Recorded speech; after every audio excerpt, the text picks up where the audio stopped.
Rajasthan BJP प्रदेश अध्यक्ष doctor Satish Poonia हमारे साथ मौजूद हैं। पूनिया साहब, 4 साल अशोक गहलोत सरकार को हो गए हैं, 5वें साल में सरकार का प्रवेश हो रहा है।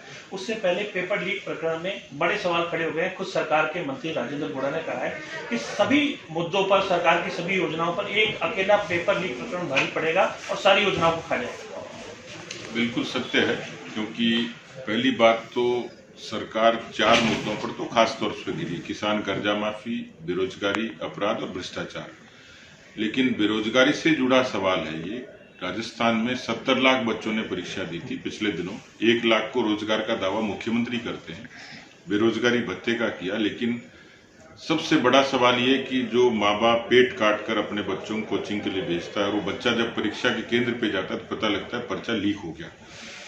वो जो प्रतिक्रिया है उसको आप और मैं शब्दों में बयान नहीं कर सकते। उसके लिए तो वो सपने टूटने जैसा है, और ये केवल अपराध नहीं है, पाप है।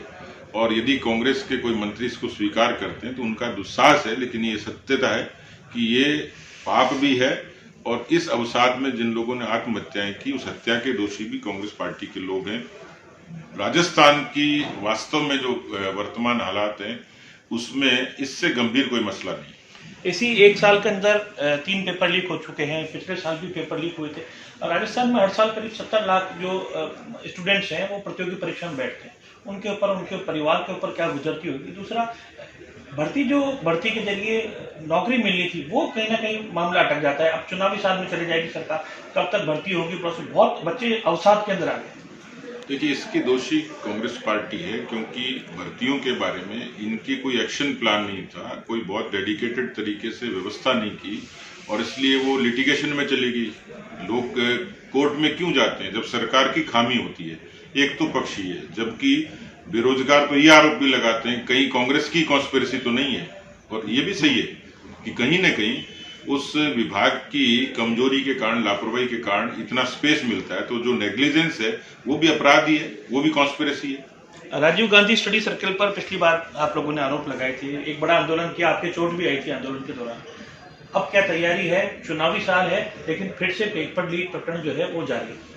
मैंने युवा मोर्चे को कहा है, क्योंकि नौजवानों का मसला है, उसको ठीक ढंग से टेकअप करना चाहिए। उन्होंने एक डेमोन्स्ट्रेशन किया, लेकिन आने वाले दिनों में मैंने कहा कि उसको थोड़ा एग्रेसिवली, ऑफेंसिवली इस मुद्दे को नौजवानों के हक में उठाएं। राहुल गांधी की भारत जोड़ो यात्रा राजस्थान से निकल चुकी है। आपने लगातार सवाल पूछे, कांग्रेस पार्टी की ओर से, राहुल गांधी की ओर से सवालों का जवाब नहीं दिया गया।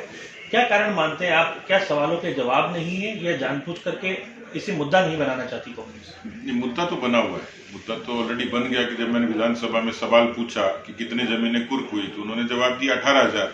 यानी ये तो एस्टेब्लिश हो गया कि इतने किसानों की कर्जा माफी न होने के कारण जमीनें नीलाम हुई। मुझे लगता है कि उनको जवाब देने का नैतिक साहस नहीं है, क्योंकि यदि वो इस बात को जवाब देते तो एक नई बहस छिड़ती। शायद कांग्रेस इस बात से बचना चाहती। तो ये थे सतीश पूनिया, बीजेपी प्रदेश अध्यक्ष। बेबाक तरीके से अपनी बात की कि कांग्रेस पार्टी बचना चाह रही है, तमाम मुद्दों को लेकर बीजेपी प्लानिंग कर रही है। इस चुनावी साल में सरकार को सड़क पर आकर घेरा जाए। नीरज शर्मा, अमर उजाला। डाउनलोड करें अमर उजाला ऐप और पाएं खबरें लगातार। अगर आप ये वीडियो YouTube पर देख रहे हैं तो हमारे चैनल को सब्सक्राइब करें और बेल आइकन को दबाना ना भूलें। अगर आप Facebook पर ये वीडियो देख रहे हैं तो हमारे पेज को लाइक करें।